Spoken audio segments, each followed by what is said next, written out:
அந்த வெற்றி தான் வாழ்க்கை. வெற்றி அவ்வளவு இயல்பானதா? இல்லை, 90 விழுக்காடு தோல்வியிலிருந்து கிடைக்கிறது. முயற்சிகளுமே வெற்றியை முடித்துவிடும் என்பது இல்லை. அவை தோல்வியிலும் புரியலாம். அந்த தோல்வியையும் நம்முடைய அனுபவமாக கொண்டு தோல்வியை வெற்றியாக்குவதுதான் வாழ்க்கை. அமெரிக்கா ஒரு ஜனநாயக வென்ற நாடு.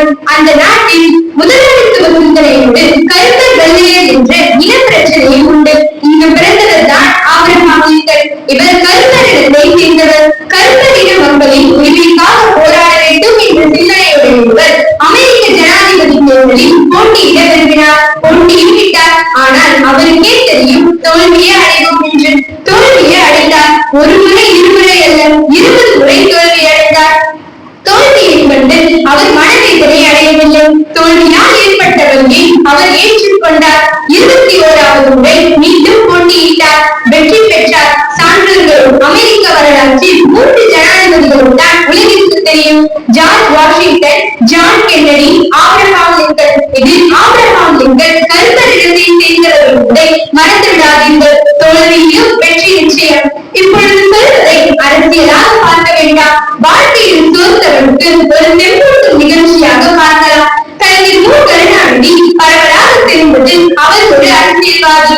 ஆனால் அவர் ஒரு ஆளுமை மிகுந்த எழுத்தாளர், ஆற்றல் மிக்க கவிஞர், சமூக பார்வையோடு செயல்படும் சிந்தனையுடையவர், அற்புதமான பேச்சாளர். இவை அனைத்தும் பலரால் ஏற்றுக்கொள்ள முடியாத செய்தி.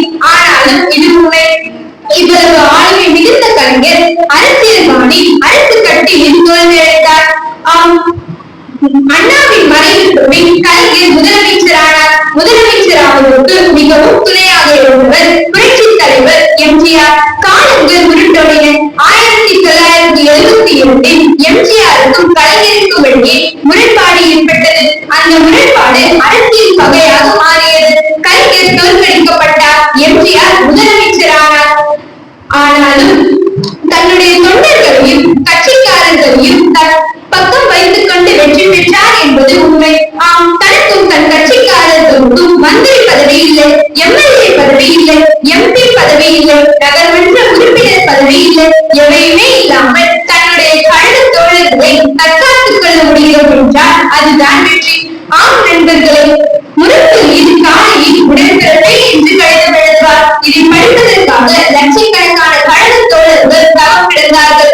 அந்த கடிதத்தில் உலக அரசியல் இருக்கும், கடந்த கால அன்றைய நிலை அரசியல் இருக்கும், தற்கால அரசியலும் இருக்கும். இவை அனைத்தும் நையாண்டியையும் உணர்ச்சியும் கலந்து இருக்கும். விசாகால நெருக்கடி நிலை காலத்தில் நாளிதழ் செய்திகள் தணிக்கைக்கு சென்றன. இதனால் பல செய்திகளை வெளிப்படையாக எழுத முடியாது. குறிப்பாக சொல்வதானால் விசாகால நெருக்கடியில் கைது செய்யப்பட்ட தொண்டர்களின் பெயரை வெளியே சொல்ல முடியாது என்ற விதி இருந்தது.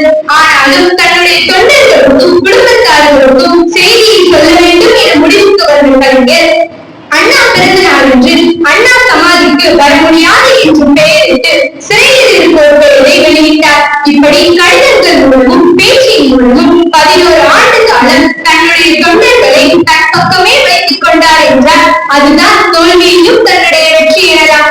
வாழ்க்கை என்றாலே போராட்டம் தான் என்று சிலர் நினைத்துக் கொள்கிறார்கள். ஆனால் உண்மை அது அல்ல. வாழ்க்கை என்பது ஒரு அழகிய சொற்கள். அதை எந்த அளவிற்கு நாம் நேசிக்கின்றோமோ அந்த அளவிற்கு அது பூக்களையும் கனிகளையும் கொடுத்துக் கொண்டே இருக்கும். இதை உணராமல் தோல்வி என்பது நமக்கு வழங்கப்பட்ட பரம்பரை சொத்து என்ற முடிவுக்கு வருகிறார்கள். ஆனால் உண்மை அது அல்ல. தோல்வி என்பது காலில் கொத்தும் சிறு முட்கள் தான். ஆனால் பாதையே முட்களாக உள்ளது என்று சிலர் நினைக்கிறார்கள். இதனால் தற்கொலை வரை செல்கிறார்கள். தற்கொலை என்பது தோல்விக்கு தீர்வு அல்ல. ஏனோ தெரியவில்லை, நடுத்தட்டு இளைஞர்கள் தோல்வியை கண்டால் துவண்டு தற்கொலைக்கு செல்கிறார்கள். வேண்டாம், பழைய அறிவியல் அறிஞர்களின் வரலாற்றை படிப்போம். அவர்கள் தம் தோல்விக்கு பின்னால் சாதனையாளர்களாக பல கண்டுபிடிப்புகளை கண்டுபிடித்திருக்கிறார்கள். ஜி.டி. நாயுடுகளை வழங்கி இருக்கிறது. பெரும் சாதனையாளர்களை வரிசைப்படுத்துவோம். ஆகவே நாம் சாதனையாளர்களின் வரலாற்றை படிப்போம். அவர்களிடமிருந்து பாடங்களை கற்றுக்கொள்வோம். வெற்றியை சொந்தமாக்குவோம் என்று கூறி